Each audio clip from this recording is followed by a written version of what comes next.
Hey guys, it's Edward, and it is now that time of year.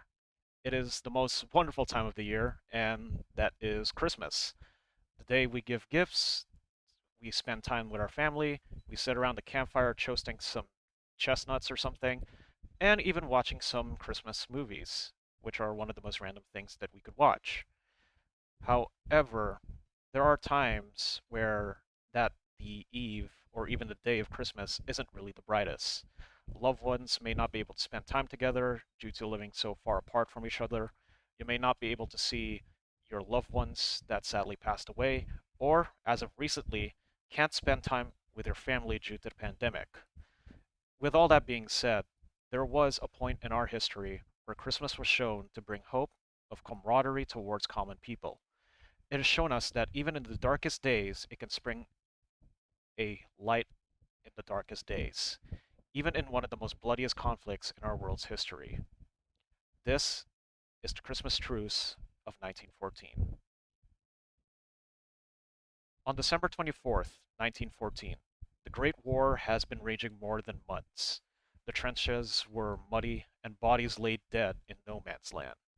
The wounded and sick were packed in small sections of the trenches that could barely fit any more than a couple of soldiers.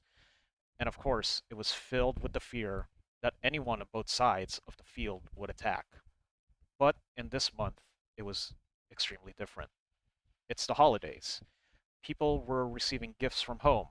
The English got special gifts from Princess Mary, while the Germans received theirs from the Kaiser. The winter cold froze up the muddy surface of the trench to make a solid floor. But most importantly of all, there was the precursor of the truce.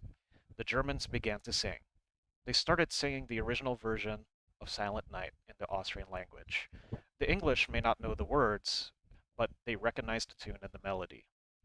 At first, they wanted to contest the Germans, caroling their own, but eventually it became one, singing carols of Christmas to hymns. Through this Germans started to shout towards the English positions. English, if you don't shoot, we no shoot. And that's where it all began. On December 25th, Christmas Day, soldiers on both sides woke up from a peaceful, quiet rest despite the uncomfortable conditions. No man's land was shining bright thanks to the sun. The English started to see Germans walk on top of their parapets. In normal circumstances, that would have been a death sentence. But instead of shooting, both sides simply decided to lay down their arms, meet their common man in the middle of the field, and shook their hands. This is one of the only instances in human history where the spirit of Christmas broke down the barriers of conflict between enemies and simply laid their weapons down and see their enemies as people. The truce has seen English soldiers and German soldiers exchanging gifts: chocolates for cigars, wine for beer, warm clothings for other clothings, and other accommodations. People buried the dead in common graves and held prayer sessions together. There were even a few games of football. A Scottish Highland regiment challenged a Saxon regiment, whilst the Saxons would simply burst out laughing whenever a kilt would be lifted up in the game. There was even a soldier that would give haircuts to the soldiers, and an opera singer sang carols and hymns for everyone to hear. It was true that Christmas was upon them. However, this truce did not last too long, and it only lasted until the day was over.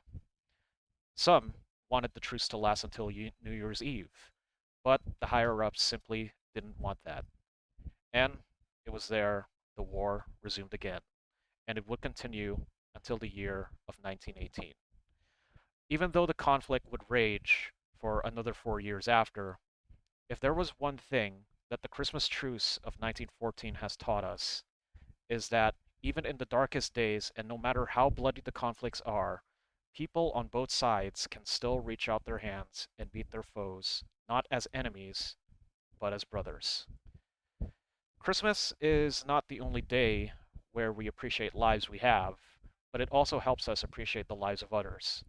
Help to see our enemies as common folk, seeing our enemies as friends, and giving a positive light to our darkest hour.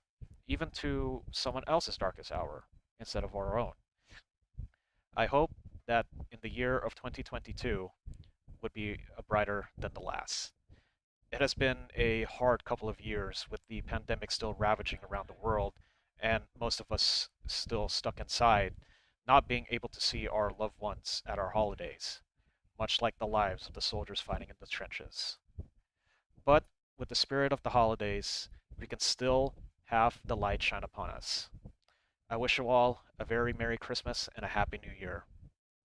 And that's all. Goodbye, everyone, and I will see you next year.